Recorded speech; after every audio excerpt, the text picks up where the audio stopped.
Hello and welcome into Baylor Connections. Today we're discussing Baylor's Robbins College of Health and Human Sciences with Dean Jason Carter.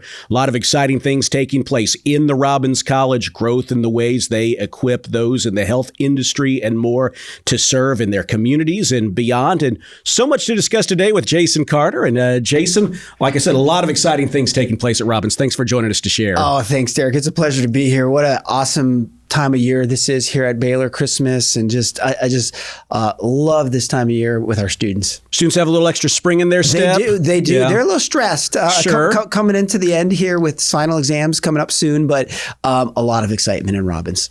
Well, so many great things are going on, and we're going to do our best to unpack that in 20 minutes or so. But before we talk about what Robbins College is, let me ask you the question of who makes up Robbins College? Yeah, it's a great question. We've got a great community. It's a community of students, faculty, staff, donors, alumni. And I think when I think of the Robbins College community, the words that come to mind is a very caring community. I think we hear that from our students. We hear that from our faculty.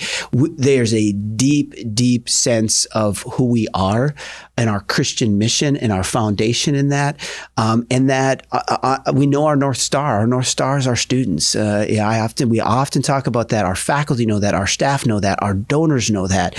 And it's been great over these past 3.5 years to really help hone in on that. It was already there, and I have been able to just amplify some of that and put the emphasis on our students, which is great. When you talk about your students, obviously you're enthusiastic about them and the work they're doing. When I think of it, really every college on campus in some way at Baylor has students who are living away from campus, who Yes. are adult learners, who are working full-time jobs. You see the gamut at Baylor, but is that particularly distinct at Robbins College? It is.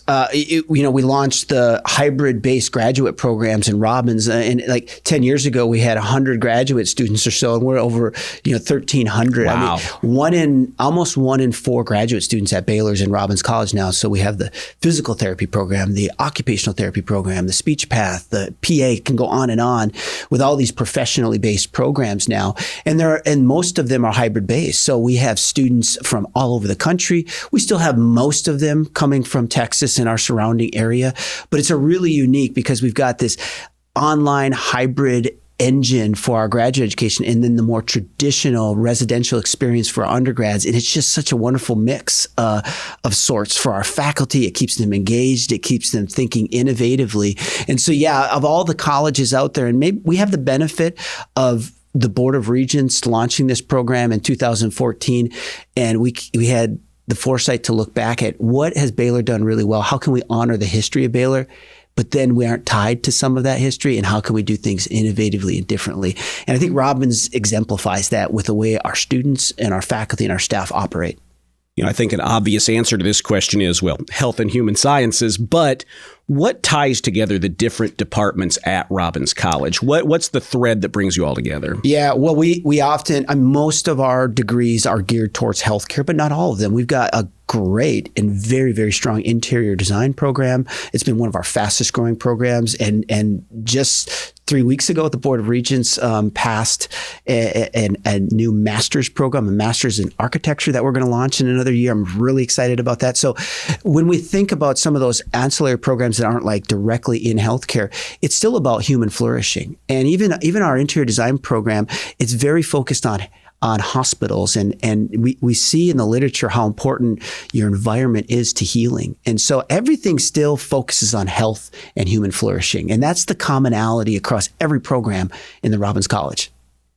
You talk about the fact that students are in their communities. Let's talk about impact. When you think about impact of students who are on campus, students who are in their communities, who are also studying at Baylor while they work and serve in the field, what's that impact that you want to see look like to you? Well, at Baylor, of course, our broad mission for every one of our students is to produce men and women of worldwide leadership. And that's really what I want to see. I want to see our students being able to not only learn the basics. You take a student who maybe wants to pursue physical therapy. Of course, they've got to know their anatomy and physiology. Of course, they've got to know biomechanics, some of those bread and butter elements. And they do. We've got phenomenal faculty. But and we'll get into this when I give you a couple examples later, I think, of teaching and the uniquenesses that's threaded with this just deeper compassion because of our Christian mission and foundation. These students, even though some of them come from all kinds of wide varieties of religious backgrounds and socioeconomic backgrounds, all kinds of areas, they're surrounded by faculty and staff fully committed to that Christian mission. And that's a beautiful combination because our students get to see how they can be different. And I know that this is the case when I talk to Linda Plank and nursing and other of the deans, that when we talk to our employers, they just say a Baylor student just looks a little different. They act a little different. They're more compassionate. They're very hardworking. They're honest. They have integrity. That's what we want. We want them to represent what this university has been for over 180 years, and that is committed to that mission and pushing the boundaries in whatever their profession is. You talk about these students. Obviously, there is that exchange that takes place as Baylor faculty impart into them and help them grow in their careers, whether that's current or in the future. But what's it mean to you to also be working with so many students who are working on the ground in physical therapy or other professions? Feels like they have things they can share too. Absolutely. And we engage those individuals. We have a number of outstanding clinicians in this local area here that we're engaging. Some of them we're hiring as faculty. Some we're actually now even exploring with some joint partnerships. We have some individuals that are working part-time with us and part-time with clinics. We're bringing those people in to intersect with our students, and it's a phenomenal experience. We have, of course, our core faculty who are doing the bread and butter of all the classes and things like that. But then when we have these immersive experiences, we are drawing from the local community, all of our experts in the fields of PT, PA, OT, all these areas, and it's just a rich learning environment. You know, it's appropriate. Robbins is growing so rapidly and in so many exciting ways. You're in a field that's always growing, always changing. We think about healthcare and beyond. So I'm curious, as you survey the landscape and see needs and opportunities in healthcare, how does that motivate the offerings within Robbins College?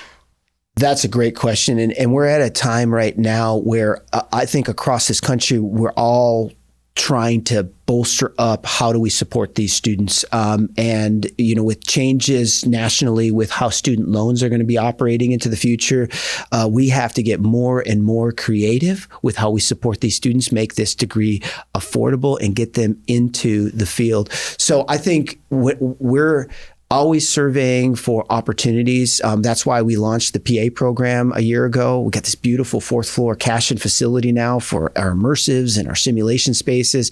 We're always looking for what is new, but we're also balancing new programs with bolstering up existing programs. And sometimes that means strengthening some of the faculty with regards to their research. Other times it means slowing down and bolstering up sort of the curriculum for the students. But we try to balance new versus strengthening existing programs constantly. And that's a constant tension that we have in the college. And I think for the most part, we're doing a great job because we've got great people. I have an amazing group of department chairs, amazing group of faculty that are bought into what we're trying to do. You know, this is a broad question. You can maybe go a lot of different ways with this, but as you describe new and long-standing, what does it look like, the things that never change in building excellent practitioners in different fields, but also bringing in technology, all the new technologies that are impacting the things that you can provide students here on campus, the things they'll use when they're in the field someday?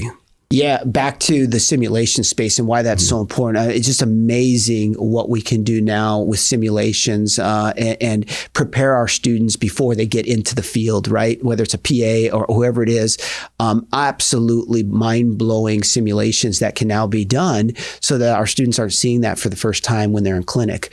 So I think that's technology-wise really where we're finding a sweet spot, and artificial intelligence is getting infused into that. We know that AI is here and here to stay and here to play a role. And I think everybody's navigating that space. But in Robbins, we're really leaning into that because we want our students to be able to be prepared to utilize those technologies ethically and to make good decisions. And I just was getting a demo on some of our new simulations and how they are using AI to inform interactions with the students. You'll have a mannequin that is maybe a stroke victim, and you'll go up and say, "Can you squeeze my hand, Mr. X and X?" They'll squeeze the hand. "Can you squeeze it harder?" And it's able to. I mean, it can process at a different level that we've never been able to see before with these simulation mannequins.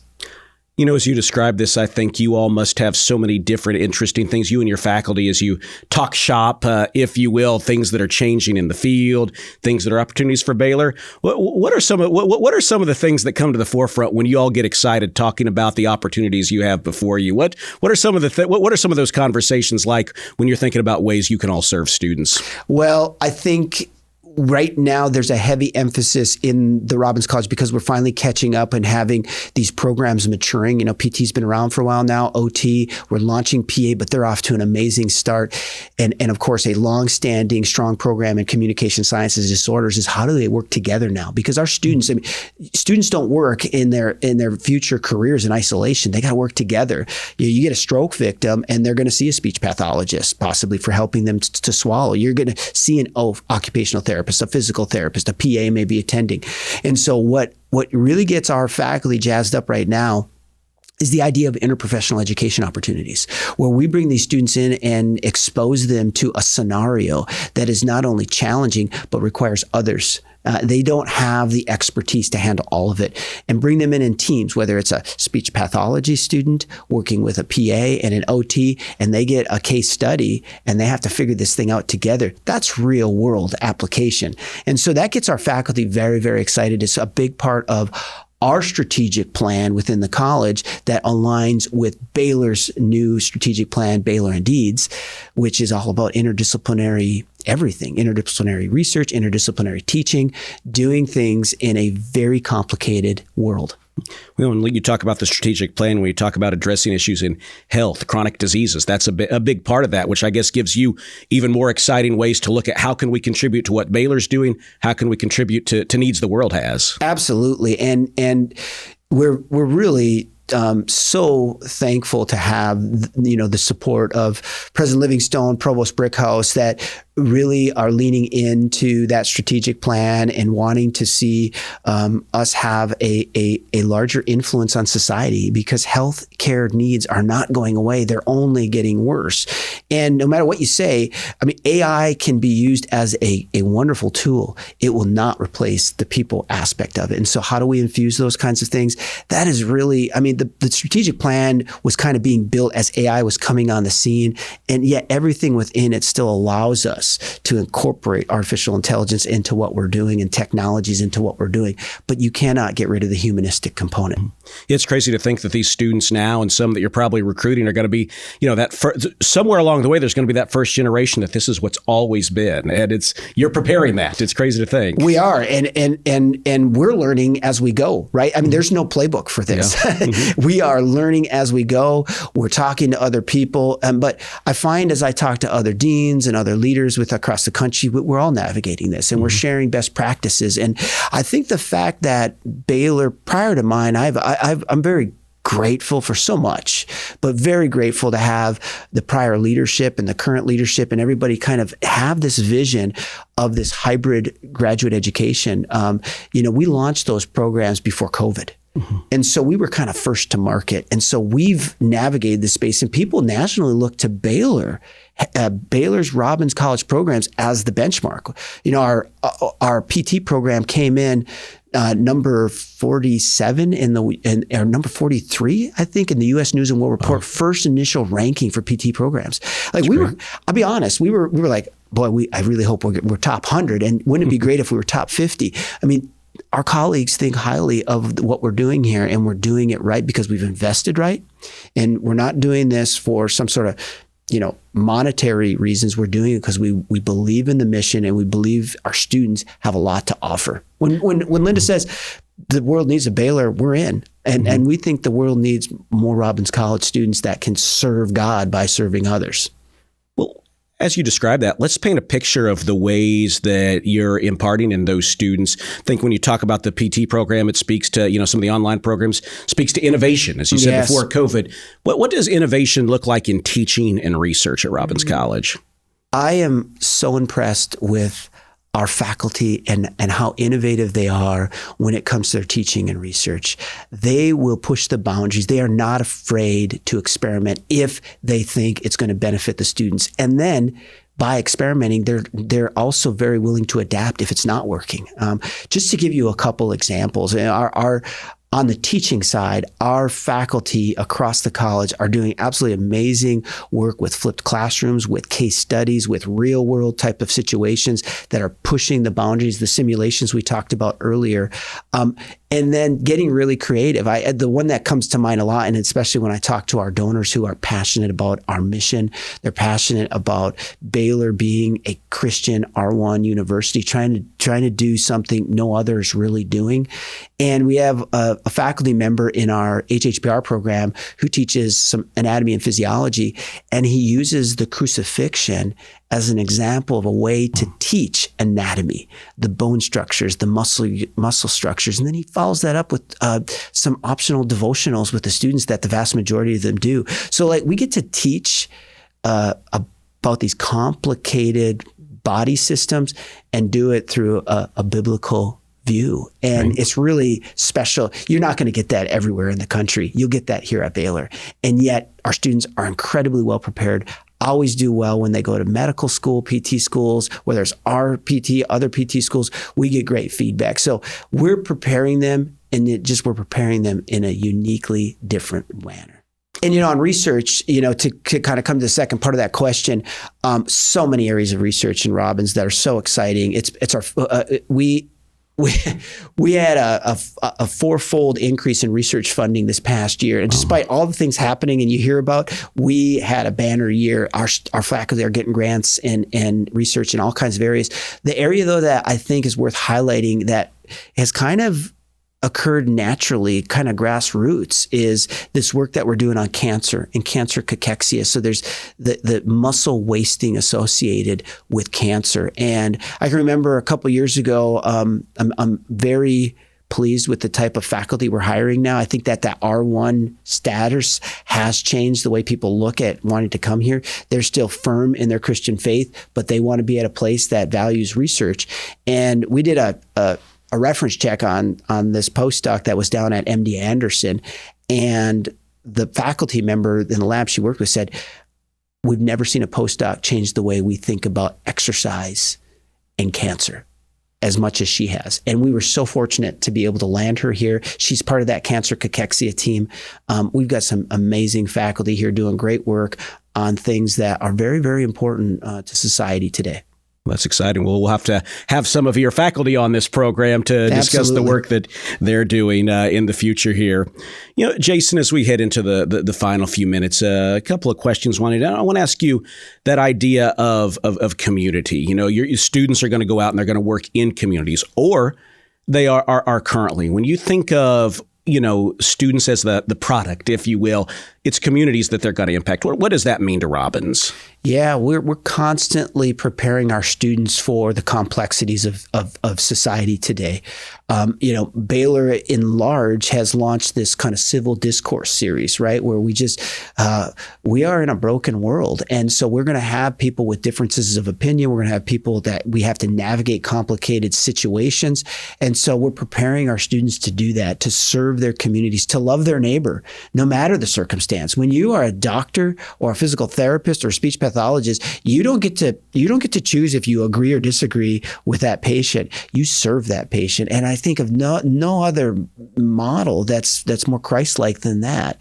And yet we get to model it. I mean, I feel so blessed that I would gather I'm the only R1 dean in the country that gets to put scripture on my wall. And one of my scriptures is Galatians 5:22-23, the fruit of the Spirit. Love, joy, peace, patience, kindness, goodness, faithfulness, gentleness, self-control.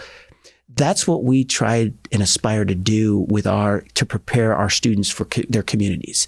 You can't go wrong. I don't care what religion you are, where you're from, those virtues matter, especially in the industry of healthcare. And so that's what we're trying to do. We're trying to create our students so that they're prepared to navigate the complexities and model Christ through what they do in their careers. I think you really just answered the question I had next, but I'm going to go ahead and ask it anyway, Jason, because there might be something to add to it. My question was going to be, what do you want people to say about Robbins College grads, whether they employ them or whether they're served by them? I really think you just did that, but I'll go ahead and ask that a little bit, ask you that anyway, just in case there's something you want to add. I really hope that they say they're compassionate, hardworking individuals that care deeply about their patients or their clients. If it's an interior designist or somebody from our apparel program, like they care deeply about the other individual. Well, it's exciting to see the ways they serve, the way they serve patients and help improve health, quality of life in so many different ways. Really appreciate you taking the time to share, to join us, and we look forward to what's ahead at Robbins. Thank you so much. Great to have you with us. Thank you. Jason Carter, Dean of Baylor's Robbins College of Health and Human Sciences, our guest today on Baylor Connections. I'm Derek Smith. A reminder, these programs are all available on Baylor's YouTube channel, and you can find them all archived at baylor.edu/connections. Thanks for joining us on Baylor Connections.